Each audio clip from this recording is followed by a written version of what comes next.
audio sobre un ensayo. Se titula Las estructuras sociales de la economía, del historiador Heraclio Bonilla. Las estructuras sociales de la economía hace parte del texto de siguiente título: Historia cultural desde Colombia, categorías y debates, cuyo director fue Max Herring Torres. Esa publicación se hizo en unión de la Universidad Nacional de Colombia, la Universidad de los Andes y la Universidad Pontificia Universidad Javeriana. La publicación se hizo en la ciudad de Bogotá. El documento, todo el texto en físico, consta de 520 páginas. El artículo de Heraclio Bonilla va de la página 431 a la página 444. En su interior, Heraclio Bonilla no subdivide el ensayo. Vamos ya mismo a leer el documento. Repetimos el título: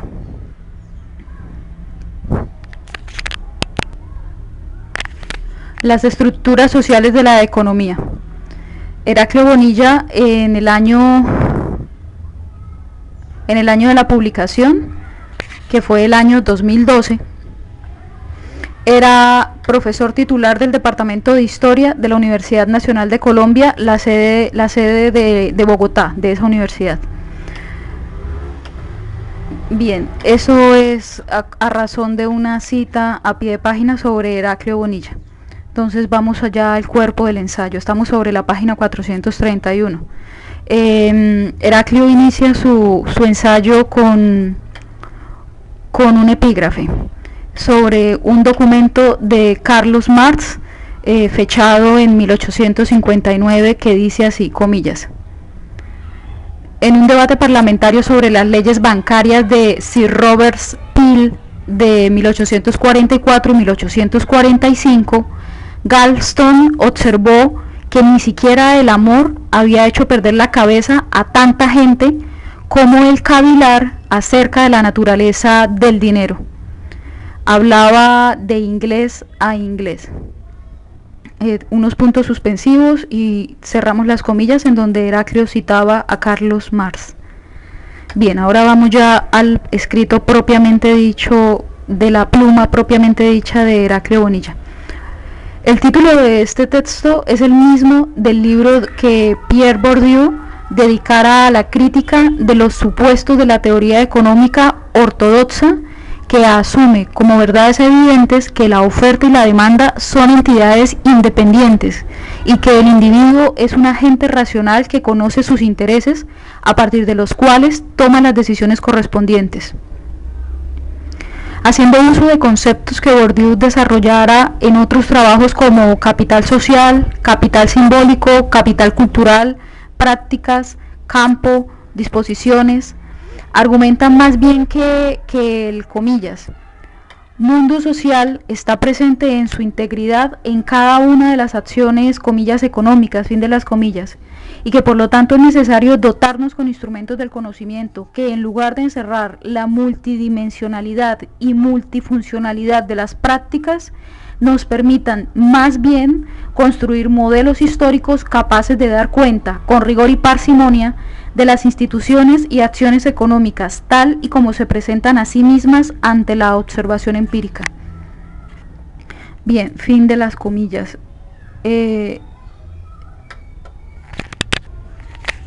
Bueno, la cita del libro de Pierre Bourdieu, de que habla Heraclio Bonilla, después The Social Structures of the Economy, que fue publicado en Cambridge por Politi, el nombre de la editorial, en el año 2010, y el documento que fue accedido por Heraclio Bonilla para poder hacer la cita, dice él que fue un documento impreso. Bien, volvemos al texto, al cuerpo de texto.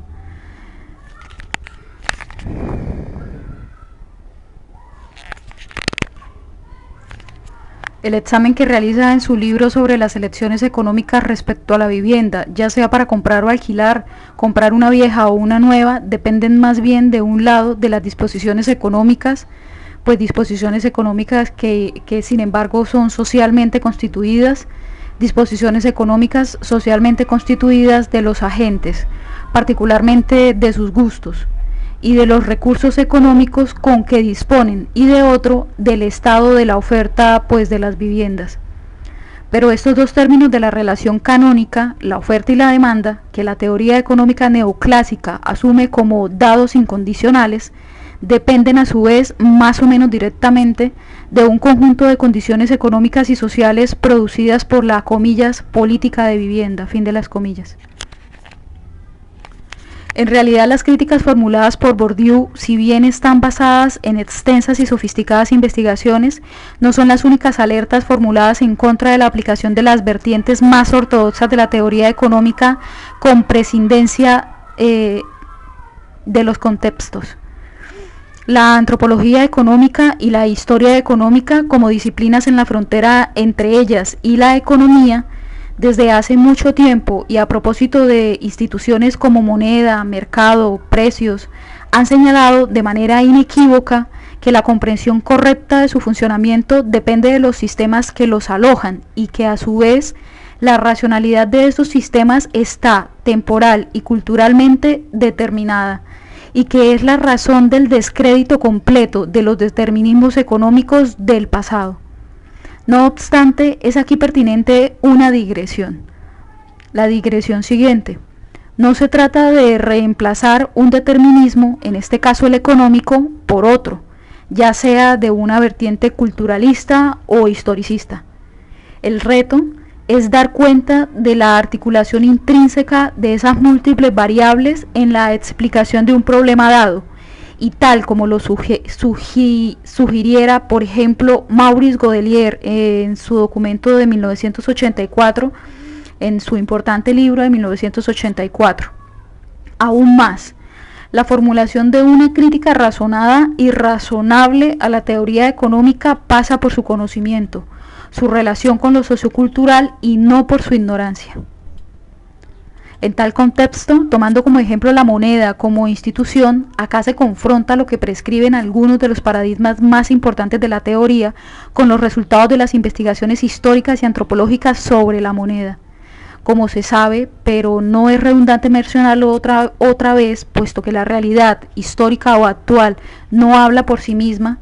Como se sabe, la única forma de dar cuenta de la especificidad de una realidad es proceder a leerla a partir de la teoría, para luego reemplazarla o modificarla en el caso que haya lugar. En el pensamiento occidental desde Aristóteles, moneda y comercio fueron objeto de condena en el marco de un ideal de una economía doméstica autosuficiente y de una producción que debiera orientarse fundamentalmente al consumo. El intercambio era solo natural en cuanto restauraba la autosuficiencia. Como Marc Bloch recuerda, los intercambios orientados a la obtención de los beneficios son innaturales y destructores de los lazos de solidaridad entre las unidades domésticas, y por tanto los precios debían ser fijos y los bienes y servicios remunerados de acuerdo con el estatus de quienes los proporcionan.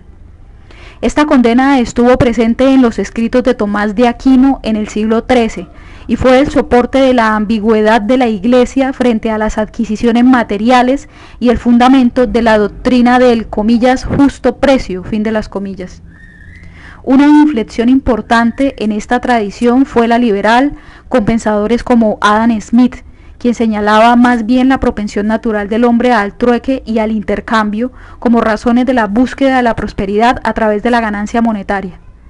Pero este optimismo de la felicidad colectiva fue ácidamente cuestionado otra vez por Marx, para quien el intercambio empieza como intercambio de excedentes entre comunidades, para devenir luego en un intercambio interno con sus efectos corrosivos y terminar convirtiendo a una mercancía específica en moneda.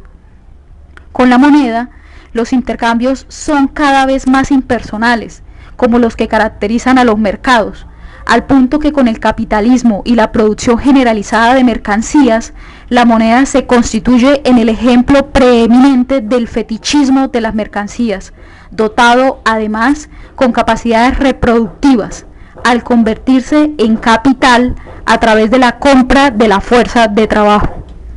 Más aún, al convertirse la moneda en un estándar de valor, el valor de una mercancía expresada en términos monetarios aparece como una cualidad intrínseca de las mercancías y no como la del trabajo invertido en su producción. Pero más allá de estas discrepancias, el consenso reconoce en la moneda un poderoso agente de cambio, lo que explica su centralidad en la teoría económica. Los enunciados más convencionales de la teoría económica sobre la moneda la asumen como algo dado, de tal modo que los análisis investigan a nivel formal su incidencia en las otras variables de un sistema económico. Pero como dice Romano, el autor romano, comillas, puntos suspensivos, comillas, puntos suspensivos. La actividad económica, productiva o comercial, agrícola, minera o industrial, la actividad económica supone la presencia de determinados instrumentos. ¿Cuáles instrumentos? Son instrumentos los siguientes: moneda, letras de cambio, crédito, seguros, bancos. Con la ayuda de dichas herramientas, los comerciantes y productores pueden llevar a cabo sus actividades de manera más fácil y expedita. Pero estas constituyen además una señal, pues su mayor o menor incidencia refleja las características de la realidad del espacio económico estudiado. Por otra parte, la funcionalidad de los instrumentos puede medirse por la actividad que estos impulsan a través de tales señales, como por ejemplo los precios, las entradas fiscales o los diezmos. Fin de las comillas. Seguimos con Heraclio. Pero más allá de estas coordenadas, el análisis de la cuestión monetaria desde una perspectiva más histórica, que vaya más allá de las variables estrictamente económicas, supone también y sobre todo dar cuenta de problemas como los siguientes. Primero, ¿qué es moneda? Segundo, ¿cómo nace la economía monetaria? Tercero, ¿cuál fue la geografía de la circulación monetaria? Cuarto, ¿cuál fue la naturaleza de la articulación entre la economía monetaria y la no monetaria? Quinto, ¿cuáles fueron las funciones de la moneda? Sexto, ¿cómo se estableció el valor de la moneda? Séptimo, ¿qué impacto tuvo la moneda sobre las otras variables de la economía? Se sabe poco de estas cuestiones en el contexto precolonial y colonial de la región andina. Por tanto, ilustrar estos problemas haciendo uso de la literatura pertinente puede servir para construir una agenda de investigaciones que permitiría el avance en el conocimiento a la vez de la moneda y de la economía de la región. La teoría económica, siguiendo a Jevons, voy a deletrear, no sé si lo estoy pronunciando bien, J-E-B-O-N-S, Jevons. La teoría económica, siguiendo a Jevons, postula que las funciones de la moneda en orden de importancia son las siguientes. Primera, utilidad y valor. Segunda, portabilidad. Tercera, indestructibilidad. Cuarta, homogeneidad. Quinta, divisibilidad. Sexta, conservación de valor. Y séptima, reconocibilidad. Por otra parte, una de las dimensiones centrales de la teoría monetaria tienen que ver con el valor de la moneda, y en relación con ellas, las versiones más conocidas son las siguientes. Primera, la versión de la oferta y la demanda. Segunda, la de la teoría cuantitativa. Tercera, la del costo de producción. Cuarta, la del Estado. Quinta, la de la ley de Gresham. Voy a deletrear Gresham, la ley de Gresham. G-R-E-S-H-A-M, Gresham. De manera muy sucinta, se procederá a contrastar algunos de estos enunciados con los hallazgos de la historia y de la antropología económica, procediendo en términos cronológicos, es decir, haciendo historia. El primer gran enigma en este contexto proviene de la experiencia de los Andes centrales antes de la conquista española. Para decirlo brutalmente, las tres instituciones centrales de toda teoría económica, es decir, mercado, moneda e intercambio, e incluso bajo su forma más simple, es decir, el trueque, simplemente no existieron. Sin embargo, el que no existieran esas tres instituciones centrales, mercado, moneda e intercambio, y ni siquiera el trueque, no impidió que se desarrollara una eficiente economía de autosuficiencia y que su población fuera inmune a plagas modernas como ¿cuáles plagas modernas? El desempleo y las crisis de subsistencia. En términos de los cánones de la teoría económica moderna, para la cual la moneda y el mercado son los supuestos indispensables para un desempeño económico óptimo, esta experiencia claramente expresa una anomalía. La explicación teórica de esta situación fue formulada en general por Karl Polanyi en su libro de 1957. Karl Polanyi, en un libro fundamental destinado a examinar el intercambio y el mercado en los imperios tempranos. Pero la aplicación de sus propuestas se debe a las investigaciones decididas de John Murray, particularmente en su trabajo titulado, comillas, el control vertical de un máximo de pisos ecológicos, fin de las comillas. Señala en efecto, no dice quién, Murray o Polanyi, suponemos que Polanyi, sigamos, señala en efecto que la autosuficiencia sin recurrir al mercado y al intercambio se obtuvo utilizando de manera efectiva el potencial productivo de los diferentes pisos térmicos existentes a lo largo de las inmensas altitudes de los Andes a través del desplazamiento de grupos humanos, quienes, sin perder su filiación con sus grupos de residencia, pudieron obtener con su trabajo los recursos complementarios que les eran indispensables en el marco de una estricta reciprocidad. Estaba hablando de Murray. Los Andes, por tanto, fue un espacio tejido por estos radios de desplazamiento, cuya extensión era una función del potencial demográfico de cada grupo, es decir, eran tanto más extensos cuanto más grande era la población. Que no se trató solo de una peculiaridad del pasado lejano, lo demuestra la persistencia contemporánea de estas prácticas en muchas de las regiones andinas del sur, donde todavía se constata el desplazamiento de grupos de campesinos a regiones lejanas para cultivar muchas veces minúsculas parcelas de terreno dispersas a lo largo de las laderas andinas. Esta atomización de sus parcelas es la expresión, por cierto, de la extrema pobreza de estos campesinos, quienes ocupan los últimos lugares en toda pirámide de distribución del ingreso, precisamente porque son minifundistas, propietarios o poseedores de unos cuantos surcos de tierra. Pero esas prácticas obedecen también a una racionalidad distinta, y es que estos campesinos, a diferencia de los empresarios chupenterianos, precisamente por ser pobres, son adversos al riesgo y por lo mismo deben diversificar su portafolio de inversiones, fragmentando sus tierras para evitar no perder todos sus sembríos en caso de una calamidad. Es decir, que en contraste con decisiones que están guiadas por la señal de la ganancia, como la de los empresarios, optan y prefieren la seguridad. Aún más, al proceder de esta manera pueden a su modo practicar una política de comillas, pleno empleo, fin de las comillas, por estar ocupados en los periodos muertos entre la siembra y la cosecha, frenando de ese modo su migración.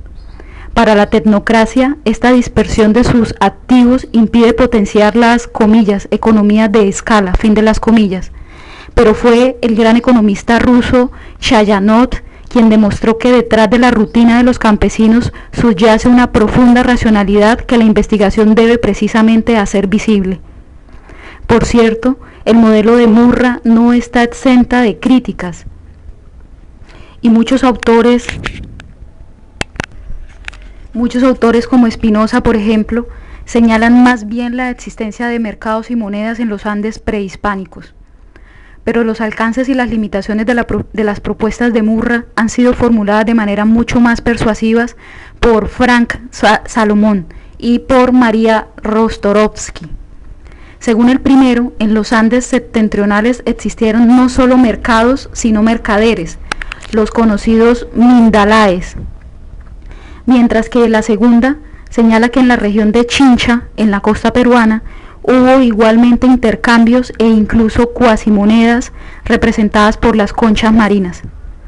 Pero incluso con estas limitaciones, la propuesta de Murra ha sido validada por gran parte de las investigaciones históricas, abriendo el gran interrogante del tránsito de una economía natural a una economía monetaria en el contexto del periodo colonial temprano.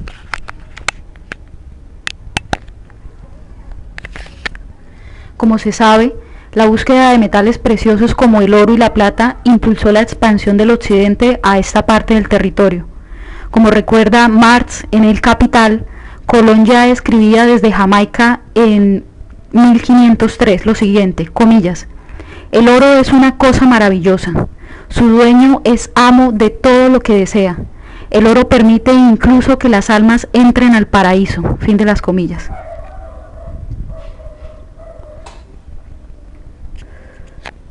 Sin embargo, el significado del oro en los Andes, pese a ser un metal ampliamente conocido, fue completamente distinto al atribuido en el occidente cristiano, en donde predominaba una razón utilitaria, mientras que en los Andes estuvo reservado al dominio del rito y de la religión. Más tarde, cuando se generaliza el uso de la moneda de plata, tampoco su circulación fue universal, sino que su uso estuvo reservado a los pagos externos de la comunidad, tales como por ejemplo la compra de ganado. Aún en un periodo reciente, entre los años 1977 y 1983, Olivia Harris encontró en la comunidad de Laimi, en el norte de Potosí, la coexistencia de una economía fundada en el trueque y otra en la moneda. Y si bien no existe una diferencia sistemática, el trueque puede ser parte de un circuito extenso en el cual circula eventualmente la moneda. Las ganancias son cuidadosamente calculadas al menos por uno de los agentes, como puede también darse el intercambio de valores de uso que no se basan en sus precios. Solo el contexto explica las opciones alternativas, y este contexto incluye tanto las relaciones sociales de quienes intercambian, como, lo que es más importante, incluye el lugar donde el intercambio ocurre. En los valles remotos del Cusco, lejos de los caminos, la gente de Laimi solo intercambia maíz por moneda, solo lo intercambia con miembros de su ayllu, e incluso solo con sus cercanos parientes. Cualquier otro debe trocar su maíz con otro producto.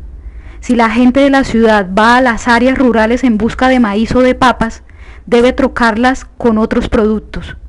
Si los miembros del ayllu van a la ciudad, prefieren venderlos a cambio de moneda.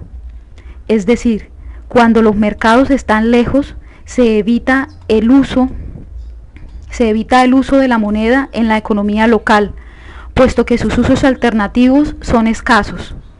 La escasa moneda que se requiere en lugares distantes se acepta como un favor de parte de los parientes cercanos, quienes lo prefieren a tener que llevar pesadas cargas para el intercambio. Pero el debate más extendido sobre la moneda se encuentra en la literatura antropológica. Desde comienzos del siglo XX, Franz Boas y Bronisław Malinowski, al analizar el potlatch entre los indios Kwakiutl y el Kula, entre los nativos de la isla Trovián, cuestionaron la imagen tradicional de gentes que no se preocupan sino por subsistir. Por el contrario, acumulaban objetos diversos, los transformaban para convertirlos en recursos para acceder a las funciones más prestigiosas y aparecía así el don como la forma dominante del intercambio y de la competencia. Luego del análisis clásico hecho por Mauss, otros como Firth, Einstein, Polanyi, Dalton, Salin continuaron sus esfuerzos por analizar la naturaleza de estos intercambios, tratándolos erróneamente como la expresión de sus formas arcaicas.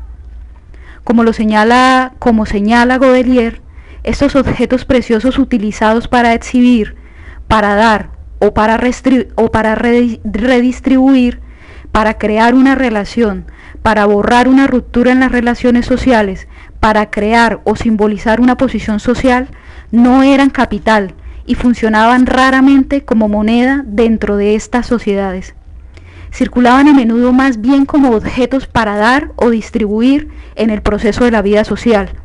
de las relaciones de parentesco, de producción y de poder, mas no como mercancías. Eran objetos multifuncionales cuyas funciones no se confunden, incluso si se superponen y se combinan, y circulaban siempre en límites estrechos encuadrados por las estructuras mismas de la sociedad, donde el trabajo y la tierra no se convierten en mercancías enajenables por otra. No basta con que un objeto precioso circule como mercancía para que se convierta en moneda.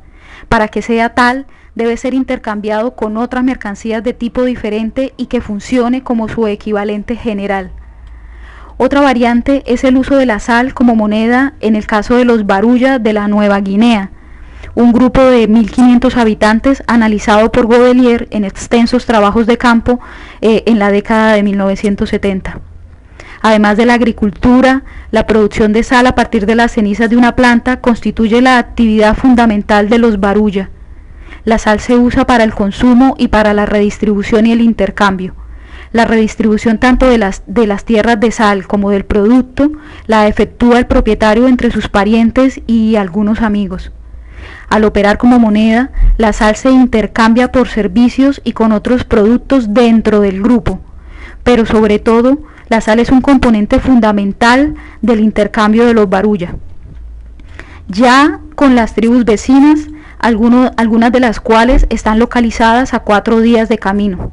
Se intercambia la sal por medio de producción, armas, bienes de lujo o de consumo corriente.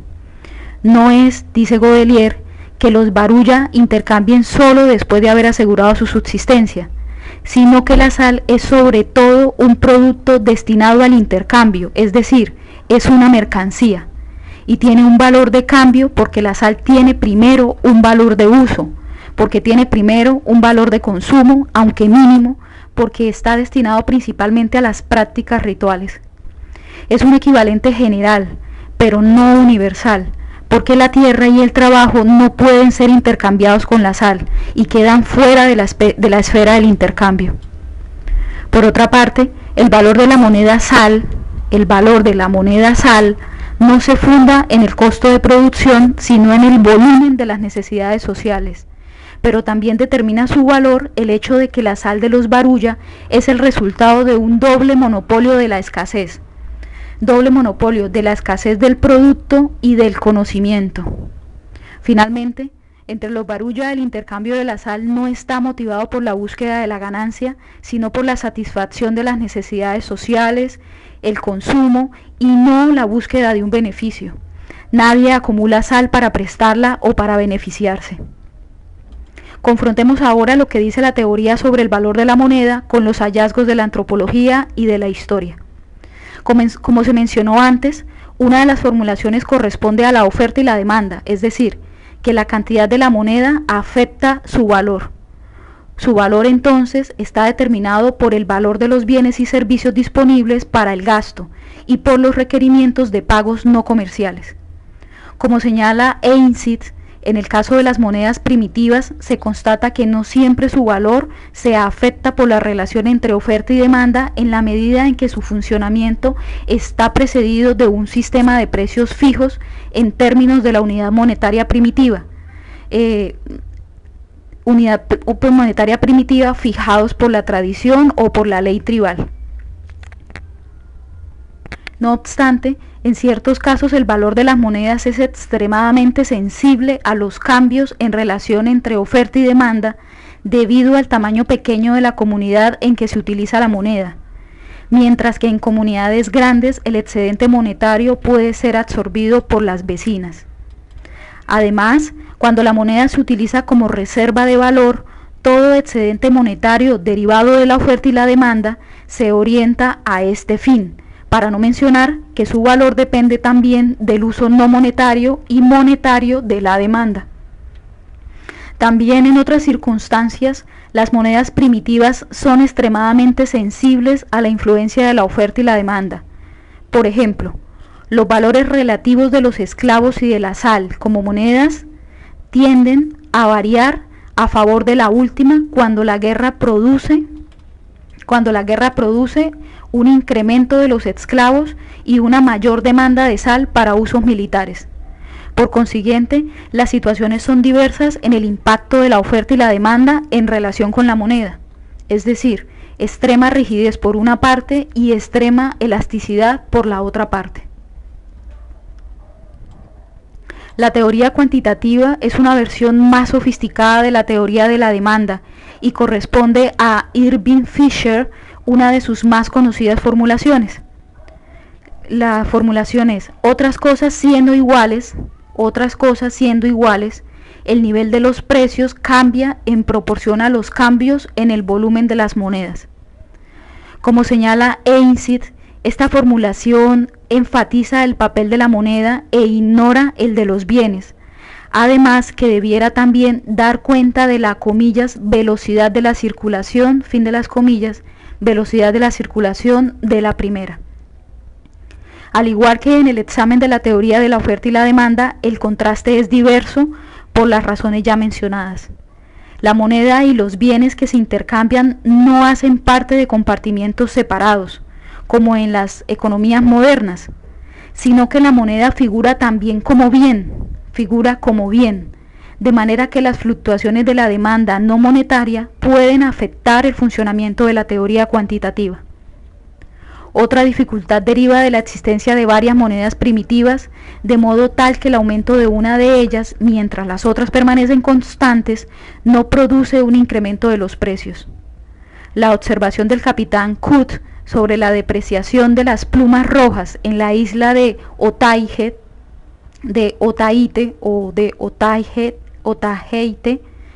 voy a deletrearlo, O-T-A-H-E-I-T, como consecuencia del aumento de su oferta, es un claro ejemplo de que la cantidad afecta su valor. Con todo, la dificultad mayor con la teoría cuantitativa de la moneda es que se limita a la constatación formal de una correlación entre la variable moneda y la variable valor, que mantendría una relación inversa, es decir, una en que aumenta la moneda y baja su valor y viceversa, lo cual a su vez repercute en el precio de los bienes con los que se intercambia. No es una casualidad que la formulación primigenia de la teoría cuantitativa haya sido sobre la España del siglo XVI, la de la, comillas, revolución de los precios, fin de las comillas, cuando los precios de los bienes aumentaron dramáticamente al mismo tiempo que se inundaba de plata americana. Su correlación hizo que académicos como Earl Hamilton vieran en ella una relación de causalidad necesaria. No obstante, investigaciones modernas como las de Michel Morineau y Pierre Vilar demostraron la superficialidad de la constatación y exigieron enunciar una argumentación históricamente más fundada. Y esto lleva al examen de la otra versión de la teoría sobre el valor de la moneda. La teoría del costo de producción, entre cuyos tempranos exponentes se encuentran Ricardo y Marx. Marx dice que el valor de la moneda está determinado por la cantidad de trabajo invertido en su producción. Para decirlo de otro modo, la plata no se depreció en la España del siglo XVI como consecuencia de las toneladas de metal enviadas a la península, sino porque sus costos de producción en Potosí, entre otras razones, por el trabajo casi gratuito de los mitallos, eran, en términos relativos, más bajos que los de los otros bienes con los cuales se intercambiaba. El contraste con la realidad es otra vez mixto, en el sentido de que opera en los términos de la teoría, el valor de la moneda, por ejemplo, es mayor cuanto más trabajo demanda. El valor de la moneda es mayor cuanto más trabajo demanda. Entonces, el sentido de que opera en los términos de la teoría, el contraste con la realidad es mixto, pero a la vez existen otras circunstancias en que esto no ocurre. Godelier, en el caso de los Barulla, señalaba que el intercambio de la sal era desigual, pues la necesidad social era la que impulsaba su intercambio con bienes de menor valor. Puede ocurrir igualmente que, si el trabajo abunda, el costo de producirla sea mínimo o nulo en términos de tiempo de trabajo. No obstante, como ocurrió con el tabaco en Virginia, cuando un bien se utiliza como moneda, su valor se eleva por encima de su costo de producción.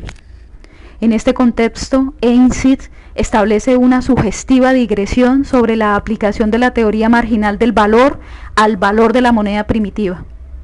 Incluso, aunque reconoce que su aplicación a las monedas modernas no ha sido exitosa, la calificación como la, comillas, teoría de la futilidad marginal, fin de las comillas, teoría de la futilidad marginal, pero la califica como la teoría de la futilidad marginal, pero señala no obstante que es más exitosa en el caso de las monedas primitivas, porque su producción responde en muchas instancias más libremente a los cambios en la ratio entre el valor de la moneda y sus costos de producción. La ratio. Argumenta en concordancia con ella que en una comunidad en la que alguien se encuentra en la posición de producir moneda para sus necesidades en cantidades ilimitadas, el valor de la moneda está determinado por el nivel más bajo de su capacidad de compra, en el cual su producción se considera todavía provechosa. Con el fin de que la producción de la moneda sea mantenida en concordancia con el crecimiento normal de los requerimientos, debe existir un suficiente margen de beneficio para que su producción sea deseable. Si el beneficio se incrementa más allá de este margen, la cantidad producida aumenta, lo que produce el declive del valor de la moneda. Si el beneficio cae por debajo del margen en el que se conviene seguir produciendo moneda, entonces el productor menos eficiente deja de hacerlo y la cantidad de moneda declina hasta que se restablezca el nivel del beneficio esperado. Esto no opera así con las monedas modernas, porque la legislación introduce un elemento de rigidez, sobre todo cuando el patrón oro mantuvo un equilibrio en el nivel de precios entre varios países. Pero en las sociedades primitivas intervienen otros factores también de manera adversa, en la medida en que la moneda se utiliza por razones distintas a la compra de bienes y servicios. Las consideraciones anteriores debieran servir para implementar en Colombia un proyecto de investigación sobre el significado económico y el alcance de sus monedas, comillas, primitivas, fin de las comillas, por lo menos en el contexto colonial. En efecto, en la Nueva Granada existieron objetos como la sal y las telas que sirvieron como medios de cambio. En el caso de la sal, como lo documenta Ana María Groth o Groth, su utilización como moneda se remonta al periodo prehispánico y continúa utilizándose así en el periodo colonial, pese al monopolio impuesto por la corona al tratarse de un insumo fundamental para el procesamiento de la plata. Pero es aún más importante lo ocurrido con el oro y con la plata. En efecto, en la Nueva Granada, a diferencia de México y Perú, no existían yacimientos de plata salvo en Mariquita y marginalmente en Pamplona, siendo el oro la base de su economía minera, metal cuya circulación estuvo, por otra parte, formalmente prohibida por las autoridades españolas. Por cierto, esto no impidió que el oro circulara como moneda, ya sea en la forma de tunjos, estatuillas con bajo contenido de oro, o simplemente, al igual que en Brasil, como oro en polvo. El papel de esta mercancía oro como moneda constituye un capítulo fascinante que aún requiere una investigación rigurosa. Paralelamente al oro, las mantas de algodón o de oveja, igualmente ingresaron al circuito del intercambio, aunque su papel como moneda requiere aún ser precisado. En todo caso, un componente importante de la demora, es decir, del tributo pagado a los encomenderos, era efectivamente realizado en mantas. Tributo pagado o arreglo que conviene tanto para la población nativa porque su producción era más fácil, como para el encomendero, porque esquivaba las presiones de la corona sobre el monto de la renta que recibían. Pero ha sido Monique Lepage, en una importante tesis doctoral infortunadamente inédita, quien reveló las razones por las cuales los indios de poblaciones mineras como Popayán tenían su tributo tasado en mantas, mientras que, en contraste, los de Tunja y Bogotá, donde no había centros mineros, las tasas fijadas en pesos de buen oro aparecen en sus obligaciones tributarias. La autora señala que este sistema respondía a una hábil estrategia de los encomenderos, quienes de este modo podían realizar la renta en especie de sus encomiendas, es decir, mantas. Realizar las mantas en mercados virtualmente cautivos por la necesidad de comprarlas para satisfacer sus obligaciones tributarias. Los detalles de este fascinante mecanismo han sido tratados a lo largo de la extensa cuarta parte de su tesis, de la tesis de Monique Lepage, o Lepage, no sé. Los argumentos anteriores, en resumen, sustentan la necesidad de construir coordenadas de análisis que se nutran de los aportes más significativos de la teoría social, tratando de engarzar analíticamente sus distintos componentes. Esta tarea es tanto más necesaria cuanto el objeto de estudio encierra una racionalidad histórica y cultural anclada en tradiciones prehispánicas y coloniales. En este sentido, puesto que el sistema y las prácticas económicas traducen significaciones y configuran redes culturales, sería deseable que las investigaciones den cuenta de las complejas articulaciones entre los diferentes y contradictorios niveles de esta realidad. Como lo demostrara Edward Thompson en su espléndido libro Customs in Common, Costumbres en Comunidad. Este es el fin del ensayo de el historiador peruano Heraclio Bonilla. Gracias, yo soy Viviana Delgado. Estamos en la página 442.